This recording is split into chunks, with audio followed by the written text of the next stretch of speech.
Hello, welcome back to Rooted Badger Rock's virtual workshop series. We're here today doing a garden workshop. So it is almost mid-April. I think it's April 10th today. So it's coming up on mid-April, which means it's right around the middle of spring, and we're looking to do some early planting, actually, some spring planting. So normally we try to wait till around the frost date before we put a lot of plants in, so that they're not at risk of dying in the frost out here. But we do have some early season, cold season plants that can go in the ground already, or some seeds that we can put in the ground. So that is usually around May 10th is the last frost date, and that's usually just when the temperatures are likely to not go below 32 anymore. So we'll actually have a lot more warmer weather coming up then. But we have plants that are hardier and they can actually survive, or they do better in the cold weather. And so that's what we're going to be talking about here today. So again, it's about mid-April. It's about 4 weeks before May 10th or so. So usually around like 4 to 6 weeks is usually what they'll say. Usually on seed packets, a lot of times they'll have when we can plant them. So a lot of times out here, like for peas, for instance, we have planting outdoors. We do it in early spring, midsummer. So we can actually do it 2 times. So we're early spring right now. Peas actually do really well in colder weather. Once they start getting warmer, then they start to flower faster, bolt faster. They turn more woodier. So we like them in a little bit colder weather. We'll also be doing a lot of seedlings. We'll be planting seedlings today. So some seedlings we like to start earlier are a lot of our brassicas or leafy greens. A kind of a side rule of things that we plant in the springtime are what we eat the leaves of and what we eat the roots of. So for leafies, that'll be like collard greens like we have here. It'd also be kale, cabbage, bok choy, as well as maybe like Swiss chard, and yeah, some of those ones. And then for root vegetables that we eat, it'd be more like carrots, beets, radishes, turnips. For turnips, you can also do turnip greens, so it'd be the same thing. And then also like onions or leeks or something is something that we eat the roots of. For onions and leeks, though, you'd probably want to start these indoors in the greenhouse, maybe around like mid-February. These will be really good to go in right away. Get another one that really does really well in the cold. But yeah, we'll start with our leafies right now. So right now we got some Badger Rock Cross collard greens that we grew. We saved the seeds from a couple of different varieties that we've had. So this is kind of our babies of what we've got here at Badger Rock. We've saved the seeds over the last 2 seasons. So these are seeds that we actually gathered last fall, actually, yeah. So these are Badger Rock Cross right here. We have a couple different varieties of collard greens as well. Collard greens are a huge demand around here, especially with a lot of our different cultures in our community. They really enjoy the collard greens, so especially made sure we had a lot of these seedlings going. But also, yeah, we have broccoli, cauliflower. What else is there? What else do we have out here? I think we could also do bok choy as well if you want to start indoors. That one's kind of a little bit optional. But most of these we started around early March, end of February, and they're getting ready now to be put into the ground. We want them to have their big leaves. Their true leaves are already kind of dying away, so that's a good indication that they're ready to be planted out. True leaves are just the first 2 leaves that come after the initial ones. And yeah, once they're kind of dying back, we can start getting ready to put these in the ground. So without further ado, let's go start popping some in. We'll head over to our garden bed over here.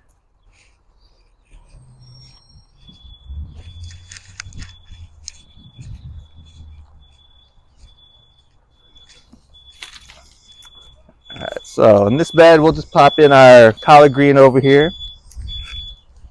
So we've already done a lot of bed prep here at Badger Rock. We've gotten a lot of our beds kind of turned over, otherwise just kind of loosened up. And we've gotten a lot of compost in all of our garden beds as well. You want to make sure you loosen up the soil after the soil gets warm enough that you can work into it, because you don't want to have really compact soil, so you do want to loosen it up. But the thing is, you don't really want to dig too deep. You don't want to take like a big tiller down there, because the deeper you cut down, it's actually the top few inches of the soil that has like all of the best nutrients and kind of the bacteria that we need for plants to grow. So if you really just chop up all that stuff, you kind of really disrupt it, and then you're really kind of just starting over then. Which isn't the worst thing. You know, we have compost here. We have really good compost. It's like it's all natural, and we just try to feed our beds as much as we can if that kind of turns, or if that's what happens. So no worries if you till it a little bit too deep. It's all good. But for our planting, we got all of our compost already worked into our beds here. So we're gonna just kind of start making our little holes for our plants. So for collard greens, along with a lot of brassicas like kale or broccoli, you're going to want at least a foot, maybe even 2 feet sometimes for spacing, just so they can have ample enough room to grow, spread their roots and everything. So here at Badger Rock with our beds, we can usually fit about 2 in a row, but to give them optimal space, what we like to do is do a little diamond pattern.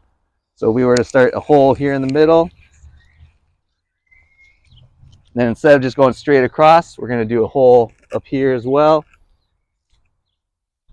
And then one down here, and then one more in the middle across. So this is just kind of gives us ample room for each plant, so that they have about a foot like in radius around each of them. Again, just to give them multiple or as much space as possible, so that they can grow as big as possible, but also utilizing the amount of space that you have or that we have here. So just for example, I'm going to plant this first collard green just right here in this middle hole. So we'll dig it out probably around as deep as this trowel, which kind of just goes maybe about halfway deep or so.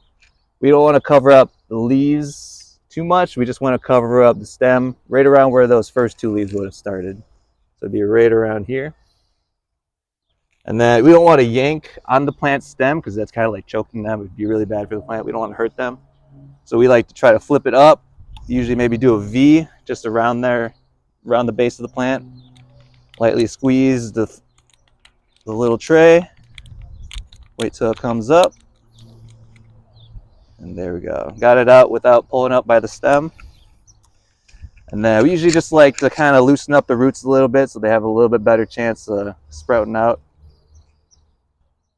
Loosen it up.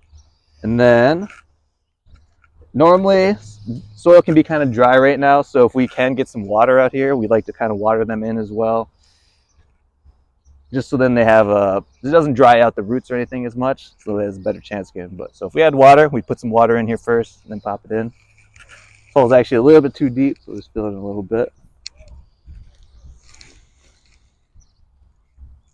Just fill it in right below where the leaves are. And we don't want to stamp it in too hard. We want there to be some room and some air for the roots to grow and get some aeration. And there we go. Again, we maybe want to throw a little bit more water on this afterwards, just so it stays nice and wet, moist. But that's our early season planting of our collards. Again, we try to do the diamond figuration just so we can optimize space, and it also makes it look really cool in that pattern. So we can do this with all of our other brassicas, any other seedlings you have started, kind of doing this way.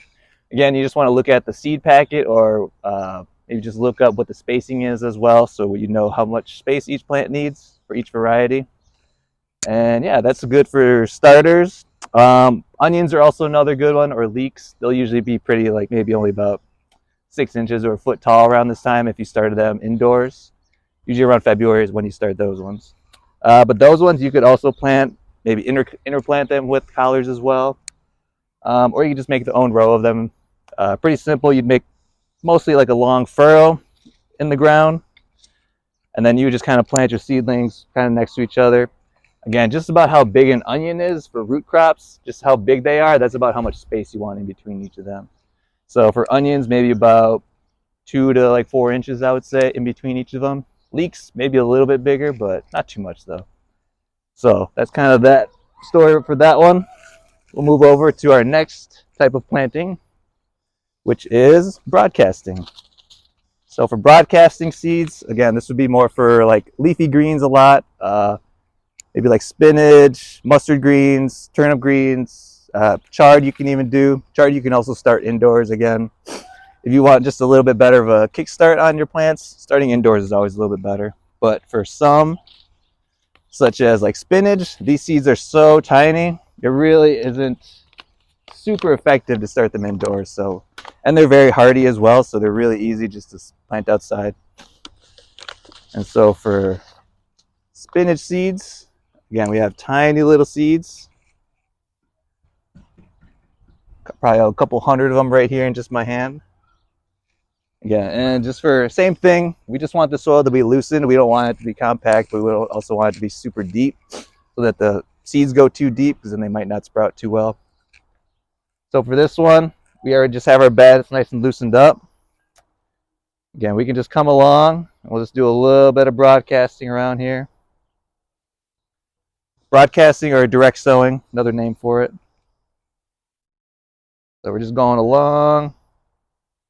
And with spinach, you can be kind of heavy.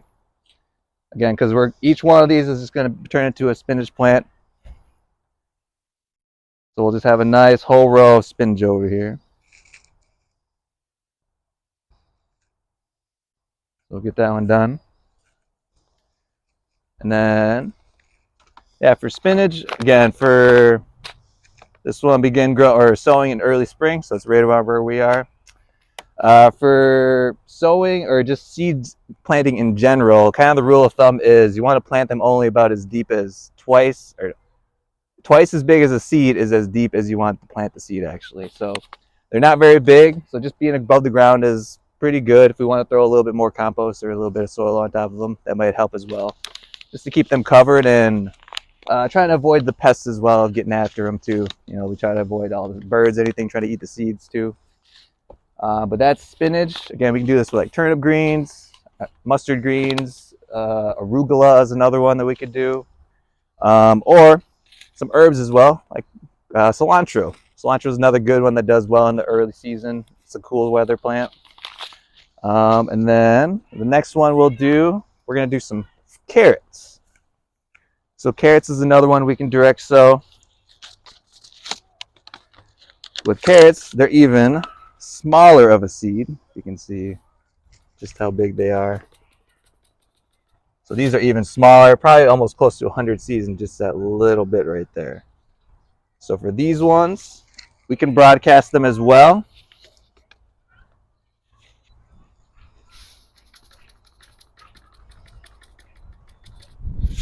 And these ones we can definitely go a little bit heavier just because of how small they are.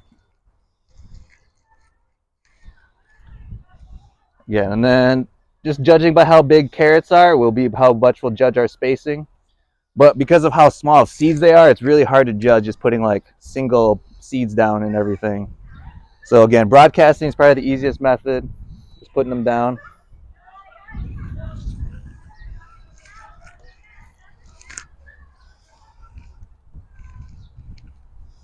Yep. And then if we were to seed this really heavily, it'll just give a better chance for a lot more germination.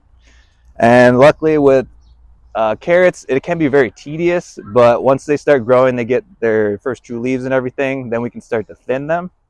Kind of just like I was saying with onions, you know, you want enough spacing for a carrot. You know, probably about maybe up to like an inch, probably no more than 2 inches I would expect a carrot ever get. But so once they start growing, their leaves start popping up, we would just want to thin them out, plucking out the ones that are really crowded, and just trying to get them evenly spaced so that they have the best chance to get big and not overcrowd in the bed. And so we can do that also with beets, or it's another big one. I forgot which one. But beets are a good example of ones that you can sow, but because of how big they are, they're also a little bit easier to do individually. So these ones we can also do kind of like carrots, which actually brings up something I forgot for carrots too. Instead of just broadcasting carrots too, we can also make furrows, which is something where we actually make a little line in the soil. I'll do it over here since I did that one. So the furrow, all we're doing is digging a little trench in our soil over here. Just enough. Yep. And I'll do this with the carrots again. Oh, that's not beets.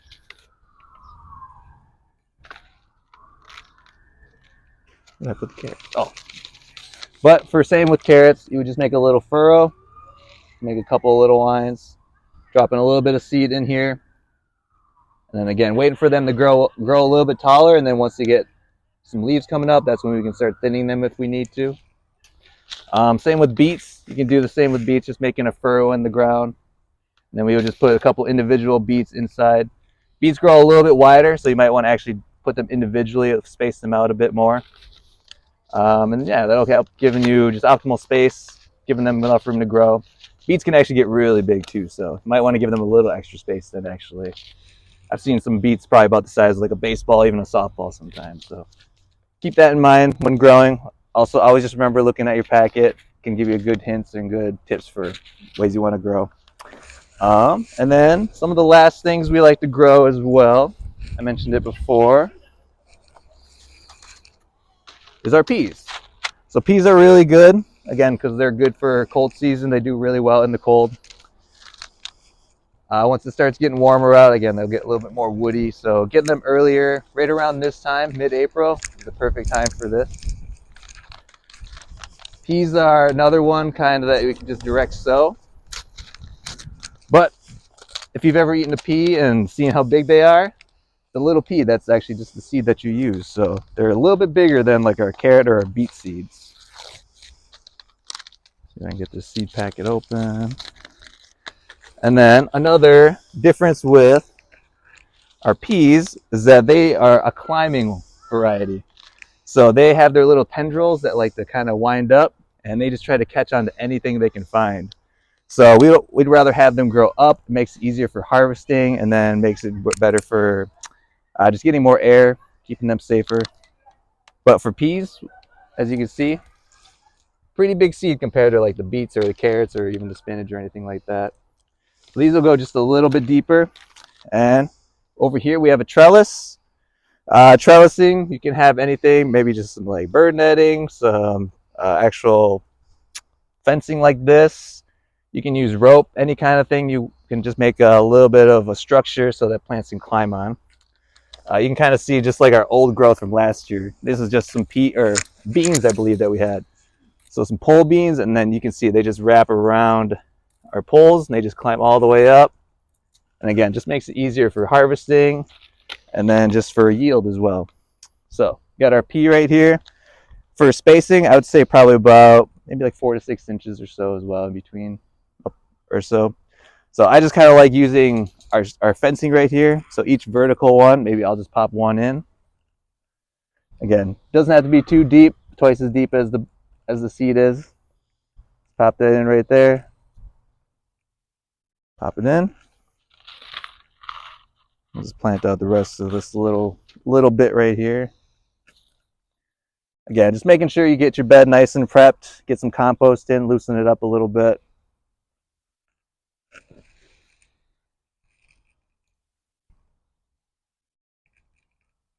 Down.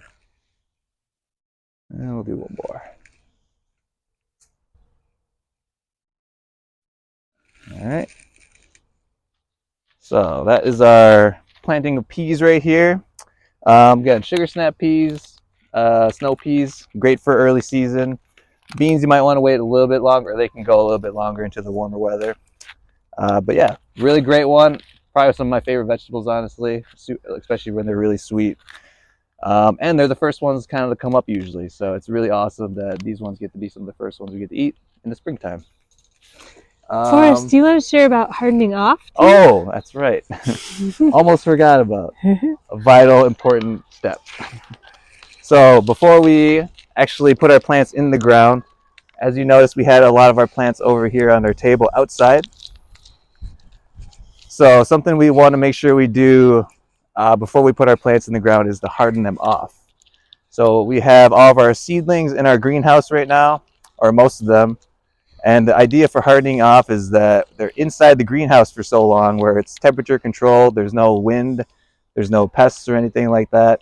And so all the seedlings are really they're not super tough right now.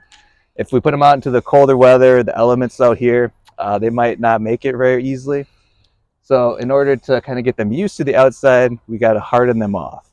So for us, we have all of our cold season plants out here right now.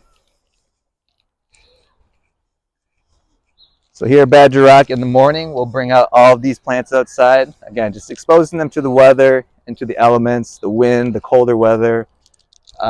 Just getting them used to it. It helps kind of make their stems a little bit harder on the outside and makes them less prone to like breaking or just kind of being damaged by the cold weather, frost, anything like that. And then, yeah, we really want to just keep them good for about maybe a week outside. Trying to extend the time they're outside just a little bit each day, get them a little bit more and more used to it. And then I'd say a week minimum, probably 2 weeks though is what you're aiming for hardening off time. But yeah, a vital one, because again, if you put plants in right away without hardening them off, they might not have as good of a chance of surviving. So definitely plan to harden off your plants. And then another thing for planting your seedlings is a lot of times when they're really young, they're very vulnerable to a lot of pests or a lot of like things that like to eat them, whether it be insects or like bunnies or any kind of vermin around here. You know, a lot of times they'll like to nibble on a lot of small plants. So what we do here at Badger Rock especially is when we put our new seedlings in, is we'll cover them with like a row cover, which still allows for sunlight to get in, water to get in, but it just protects from bugs and insects that like to nibble on our plants and everything. So here's just a piece of it that's still left out from last year. We can still utilize this as well. But yeah, it's a lot of sunlight in, water can still get through. But yeah, it just keeps any insects and anything that likes to eat our plants out of it as well. And again, just gives them a better chance of survival so that we can have more and more food growing. But yeah, I think that about covers it for early season planting. I just want to, I just hope everyone has a good springtime. Get your seedlings in, direct some seeds onto your garden beds, and yeah, there's going to be a lot coming up soon, and a lot happening. So I hope that everyone has really good luck this year and enjoys their garden. See you later.